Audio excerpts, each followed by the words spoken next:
नमस्ते दोस्तों। आज हम बात करते हैं उस भारतवर्ष की जिसमें हम पैदा हुए हैं।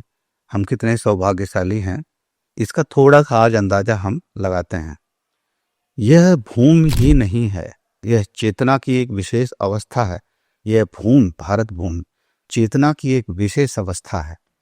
कैसे है, इसको आज हम समझने की कोशिश करते हैं। देखते हैं कि ये चेतना की विशेष स्थिति कैसे है। महान ऋषियों ने इसे चुना क्योंकि ये उन्हें लगा कि ये ऊर्जा का एक केंद्र बनता है। कैसे बनता है कि यहाँ पर 12 ज्योतिर्लिंगों की बात की गई।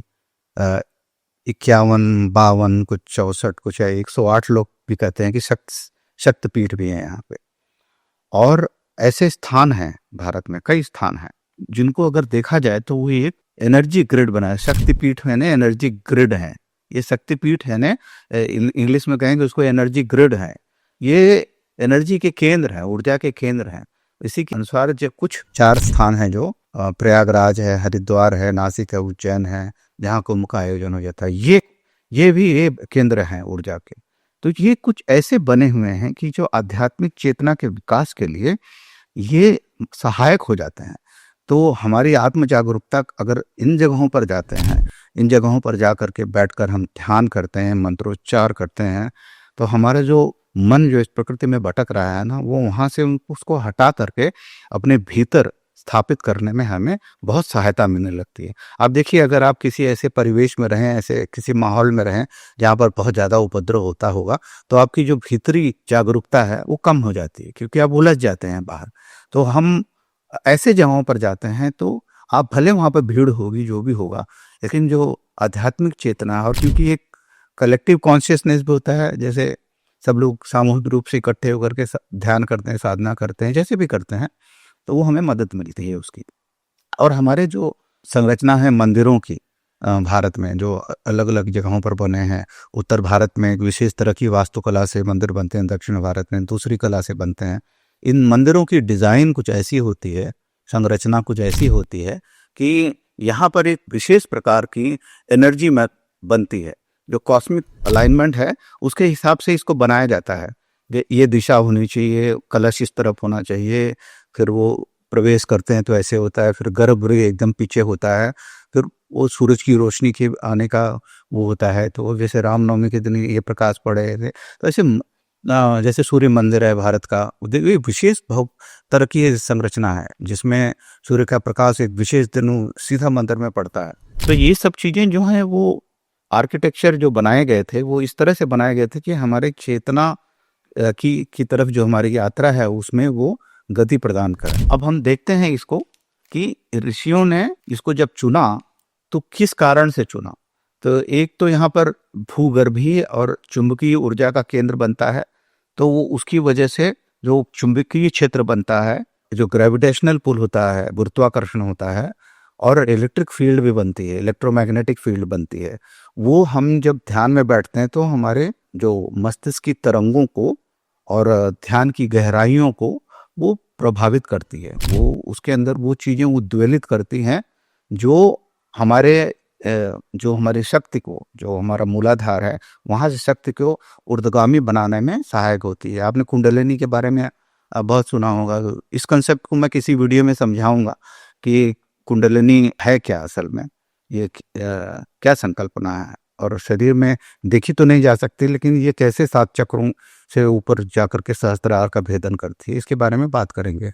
कई लोगों ने इसको बताया है, और कैसे ईड़ा, पिंगला, सुषुम्ना, और कैसे इसके द्वारा जो है कुंडलिनी का ऊर्ध्वारोहण होता है, कुंडलिनी शक्ति का, और कैसे ऐसे विशेष चक्रों का भेदन करते हुए क्या है संकल्पना। तो इसमें मेरे गुरु महाराज ने बताया है इसको कि जो अलग अलग तरह के कमल होते हैं, वो स्वामी अड़गड़ानंद जी महाराज जी ने, वो कैसे अलग अलग स्थानों पर, अलग अलग लेवल्स पे अलग अलग तरह के विशेष कमल दल होते हैं, उनकी संख्या अलग अलग है, और क्या मतलब है उनका ना। ये जैसे आत्मसंयम अष्टांग योग को भी एक तरह से बताती है कि कैसे यम, नियम, आसन, प्राणायाम, प्रत्याहार, धारणा, ध्यान, समाधि की सारी अवस्थाएं इन 7 चक्रों के माध्यम से तय की जाती है। हम जब भारत भूमि को समझते हैं तो ये जो 7 चक्र है ना, ये ऊपर से हिमालय से लेकर के नीचे तक ये 7 चक्रों की संकल्पना भी यहाँ दिखती है। तो 7 7 × 7 ये 49 इधर हो जाती हैं।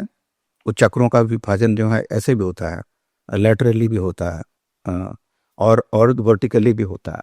इसके अलावा 12 ज्योतिर्लिंगों की बात की गई है, 108 शक्तिपीठों की बात की गई है। तो पूरी भारत भूमि और जो कुंभ के स्थान हैं वो हैं, ऐसे पूरी, और मंदिरों के इतने सारे मंदिर हैं, जो विशेष जो मंदिर हैं, ज्योतिर्लिंगों पर मंदिर बने, शक्तिपीठों पर मंदिर बने हैं, और वो सब, और उसके अलावा भी बहुत सारे मंदिर हैं जो अलग अलग समय पर बने। तो जो बहुत ज़्यादा जरूरी हैं वो ये हैं, ये ज्योतिर्लिंग और शक्तिपीठ के मंदिर, और जो कुंभ के स्थान हैं 4, हरिद्वार, नासिक, प्रयागराज और उज्जैन। तो ये इन सब जगहों पर जाने से और जो कुछ चीज़ें हैं जो बनी हैं, जो ऊंचाई पर बनी हुई हैं, जैसे कैलाश और मानसरोवर की बात है, वहाँ विशेष तरंगे होते हैं, वहाँ पर ऋषियों ने बड़ी तपस्या की है। आज ऋषि वे देखे नहीं जाते हैं, लेकिन वो कभी रहे हैं वहाँ पर, उन्होंने बहुत तपस्या की है और अपना प्रभाव वहाँ छोड़ के गए हैं। वो वहाँ पर जाने से ना, वो उनका आभास मिलता है, उनका बोध होता है वहाँ पर, वो उनका आशीर्वाद। कहते हैं ना कि कोई भी ऋषि अगर कहीं तपस्या करके जाता है तो उसका असर 500 साल तक तो कम से कम रहता है, और कोई बहुत बड़े ऋषि होते हैं महापुरुष स्तर के, तो उनका असर जो है 5000 10,000 साल भी रहता है। तो वो ऐसा जो है महसूस होता है जब हम इन क्षेत्रों में जाते हैं, और वो इसीलिए उन्होंने उस जगह कर चुना था, क्योंकि उनके लिए अस्तित्व की खोज जो है बहुत जरूरी थी। चेतना में मिल जाना ज़्यादा जरूरी था संसार में अपना विस्तार और विकास पाने की अपेक्षा। तो वो इसलिए हमारे लिए बड़े आदरणीय हैं, और वही रास्ता है जो हम लोगों को तय करना है। यदि यदि आचरत श्रेष्ठ तत्तदेवेतरो जनम, जिन रास्तों से वो गए हैं उन्हीं से हमें जाना है। स यत् प्रमाणम पुरते लोकस्तद अनुवर्तते, ये गीता का एक श्लोक है कि जिन्होंने प्रमाण रखा है ना, वही लोग उसका अनुसरण करते हैं। उन्होंने ऐसे प्रमाण रखे हैं हमारी धरती पर कि हम लोगों को कृतार्थ होना चाहिए उनका, कि आज हमारी आध्यात्मिक शक्ति इतने वर्षों की गुलामी के बाद भी वैसे की वैसे बरकरार है, और भारत की सनातन संस्कृति ने उसको कभी लोप नहीं होने दिया, क्योंकि वो हमारे रक्त में बसी हुई है और वो लोप हो भी नहीं सकता। इसलिए कि भारत जो है ये चेतना का क्षेत्र है, यहाँ की सनातन संस्कृति से वो बोध कभी मिट नहीं सकता, चाहे कितनी भी आक्रांताएं इस देश में चले आए। इसको समझ के हमें एक्चुअली गौरवान्वित होना चाहिए। हिमालय जो धरती का मुकुट है, यह जो है सबसे ऊर्जावान क्षेत्र है, यहीं का नहीं पूरे विश्व का। इसे बताया गया है कि ध्यान और आध्यात्मिक उन्नति के लिए हिमालय जैसा स्थान पूरे विश्व में कहीं नहीं, धरती पर। और ऋषियों मुनियों ने इसे उच्च ऊर्जा का क्षेत्र घोषित किया, और इसकी शुद्धता के कारण इसे तपस्या के लिए सबसे उपयुक्त जगह मानी, और वहां गए वो लोग और उन लोगों ने अपने स्वरूप को पाया। तो ये जो भौगोलिक संरचना है, इसमें जो ऊर्जात्मक ग्रिड हैं, जैसे ज्योतिर्लिंग और शक्तिपीठों की बात की और कुंभ के स्थानों को बताया, ये ग्रिड बनाते हैं। सबको अगर जोड़ दिया है ना तो एक ग्रिड बनता है। यहाँ से एनर्जी जो है ना, जैसे इलेक्ट्रिसिटी एक ग्रिड से दूसरी ग्रिड को जाती है ना, वैसे ये शक्तियाँ ऊपर से लेके जो कॉस्मिक चेतना है जो कैलाश से उतरती है, वो नीचे इसके थ्रू जाती है। इसके थ्रू नदियां भी आती हैं, नदियां भी वहां से जो निकलती हैं ना, अपने साथ उस ऊर्जा के प्रवाह को लेकर आती हैं। पानी के द्वारा वो हमारा अन्न बनाती है, पौधे बनाती हैं, उनका हम भक्षण करते हैं, तो वो हमें पोषित करती हैं। अन्नम ब्रह्म वजानात कहा जाता है ना, तो वो ऊर्जा ही उससे आकर के हमारे इस धरती को एक विशेष तरीके से ऊर्जा प्रदान करके वो चेतना की ओर बढ़ाती है, ताकि हम अपने भीतर जाएं और अपने उस स्वरूप में शामिल हो जाएं, उसमें मिल जाएं, है ना। वो नदियां आकर के आखिर में उस अनंत महासमुद्र में मिल जाने के लिए प्रेरित करती है। ये भूमि ही ऐसी है, ये भूमि की डिजाइन ही ऐसी है। आप देखेंगे यहाँ पर गरीब से गरीब लोग होते हैं, और जो कम पैसे वाले होते हैं, जिनके पास इतनी संपत्ति नहीं होती कि पूरा जीवन यापन ठीक से कर पाए, लेकिन वो कभी मानसिक रोगों के शिकार नहीं होते हैं। बहुत कम लोग होंगे। और आजकल की जो नई जनरेशन आ गई है, जिसमें आईटी में बहुत व्यस्त होते हैं या कॉर्पोरेट लाइफ में बड़ी जिम्मेदारियां उठाते हैं, तो वो उनमें उलझे रहते हैं। उलझने की वजह से ऊर्जा का जो ये प्रभाव है उससे थोड़ा दूर चले जाते हैं। और ये भी है कि वो दुनिया भर यात्रा करते रहते हैं। मैं भी करता था अपने कॉर्पोरेट लाइफ में, अभी भी करता हूँ। तो ये जो थोड़ा सा भटकाव आ जाता है बाहर जाने से, इसीलिए देखो बहुत सारे लोग होते थे जो ऋषि मुनि, वो भारत छोड़ के कभी जाते नहीं थे। वो कहते थे हमें यहाँ से जाएंगे नहीं, क्योंकि वो ऊर्जा का क्षेत्र वहां नहीं मिलेगा, उनकी साधना भंग हो जाएगी। वो भारत छोड़ के जाना ही नहीं चाहते थे। इसीलिए हमारे शास्त्रों में कहा गया था जो समुद्र यात्रा करके, तब विमान नहीं थे, तो समुद्री यात्रा करके दूसरे देश नहीं जाना चाहिए, ये सब था। क्योंकि जो चेतना का जो क्षेत्र ये भारत देता है और इसमें तपस्या से जो अर्जित चीजें हैं और जगह जाकर के खो जाएंगी, ये डर था उन्हें, इस वजह से कहते थे।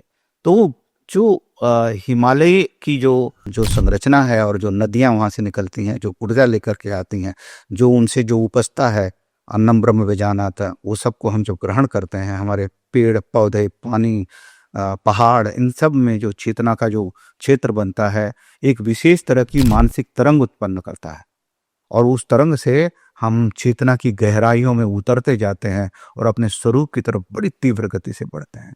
तो ये हमें जानने की जरूरत है।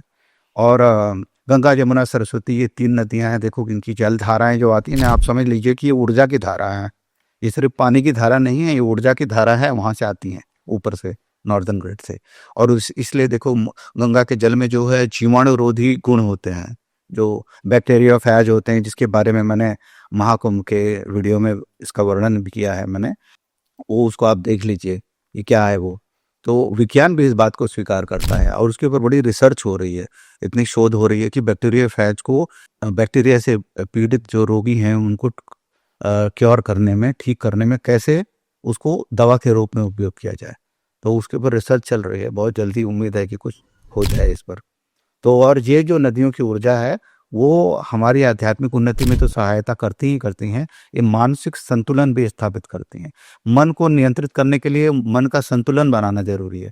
संतुलन कैसे होता है कि जितना वो बाहर उलझता है प्रकृति में और जितना उसको भीतर जाना चाहिए, इन दोनों को समझ करके कि अब यह एक सीमा का उल्लंघन कर रहा है, अब ज्यादा उधर उलझ रहा है, तो अब आपके अंदर जो है शोक और संताप उत्पन्न कर रहा है, जिससे आप पीड़ित होते हैं।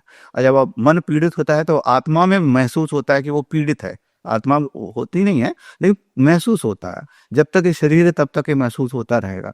तो ये जो है मानसिक संतुलन के लिए ये नदियों की धारा, ये भौगोलिक संरचना, ये बहुत उपयोगी थी। यहाँ की आबो हवा, जैसे यहाँ उत्तर भारत की गंगा जमुना तहजीब कहते हैं, यहाँ की जो संस्कृति है, ऐसी ये दक्षिण भारत में वहाँ के अलग अलग तहजीब हैं और वहाँ के जो परिवेश में रहने का कैसे, उस सबके विज्ञान है कि ऐसा पानी, ऐसी हवा, ऐसी भौगोलिक स्थिति, तो वहाँ कैसे जीना चाहिए, कैसे कपड़े पहनना चाहिए, किस तरह की उपासना करनी चाहिए, सबकी जो संरचना है हमारे ऋषियों ने कर रखी है। और अगर हम उसको समझ जाएं, उसके वैज्ञानिक रहस्य को, तो हम कहीं भी भारत में रहेंगे तो हम उस ऊर्जा के उत्थान को प्राप्त कर सकते हैं। और कुछ जो है जो ब्रह्मांडीय संरेखण जिसको कहते हैं कि कॉस्मिक अलाइनमेंट है ना, जैसे ग्रहों की एक संरेखण हुआ था, एक सीधी लाइन में आ गए थे प्रयागराज के समय, कि गुरु, सूर्य, शनि और चंद्रमा एक अलाइनमेंट दिखा गया। फोटो पोस्ट की है मैंने एक और वीडियो में, इसमें भी कर सकते हैं, उसमें दिखेगा ऐसा।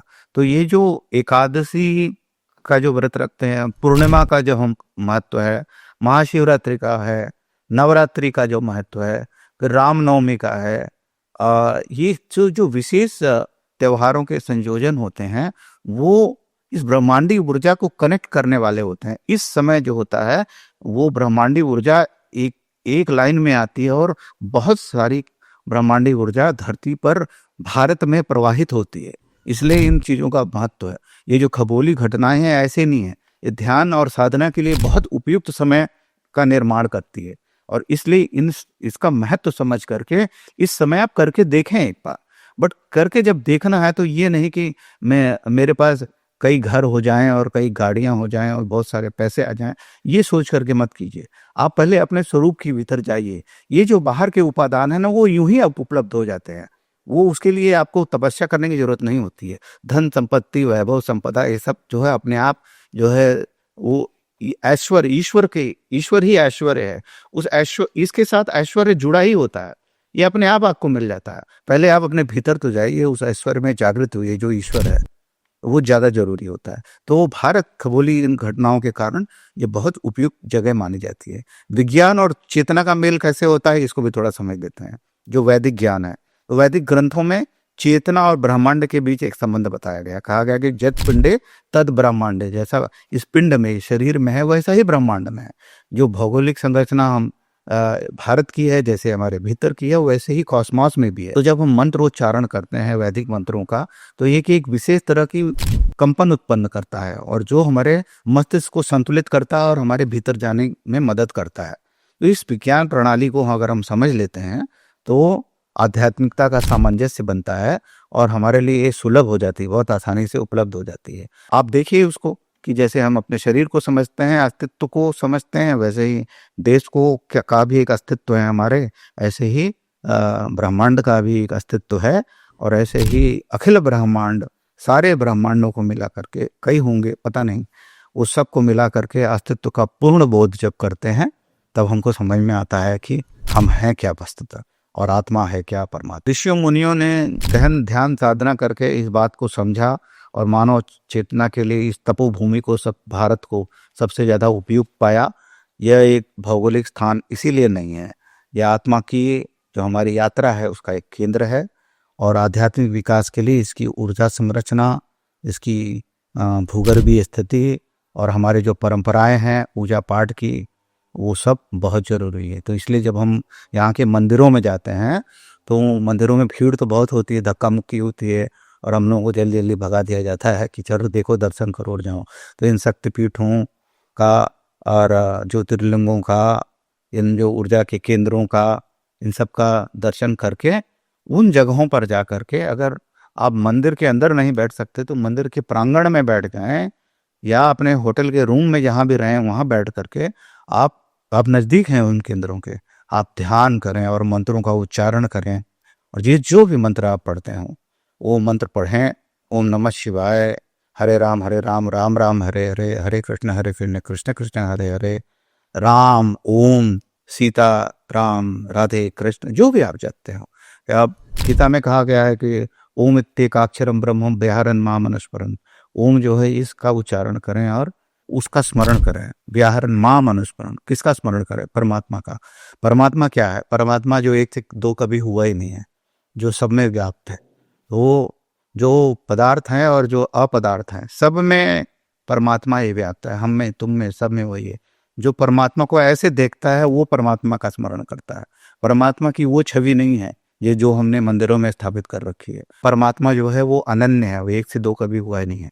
तो ओम का स्मरण और एक परमात्मा का चिंतन, ये ओम का जाप और एक परमात्मा का संस्मरण और चिंतन, ये जो है गीता में वर्णित है। लेकिन आप कोई भी मंत्र का उच्चारण करें, लेकिन जब भी आप इन शक्ति केंद्र पर जाए तो समय निकाल करके या तो प्रांगण में या भी जहाँ भी आप रुके हुए हैं, ठहरे हुए हैं, वहाँ पर बैठ करके थोड़ा समय, आधा पौना घंटा, 1 घंटा जरूर दें। अगर 3-4 दिन है तो रोज करें, इससे आपको विशेष लाभ मिलेगा और आध्यात्मिक विकास में, इस यात्रा में आपको बहुत मदद मिलेगी। इस रहस्य और गहराई को अब आप समझ जाइए, ये बहुत जरूरी है। इसलिए ये भारत भूमि, जहाँ सारे ऋषि मुनि आए, जहाँ सत्य धर्म का पग पग लगता डेरा, वो भारत देश है मेरा। ये इस महान भारत भूमि को नमन करते हुए मैं इस वीडियो को अंत करता हूँ। आप इसको समझिए और अपने चेतना में उतरिए।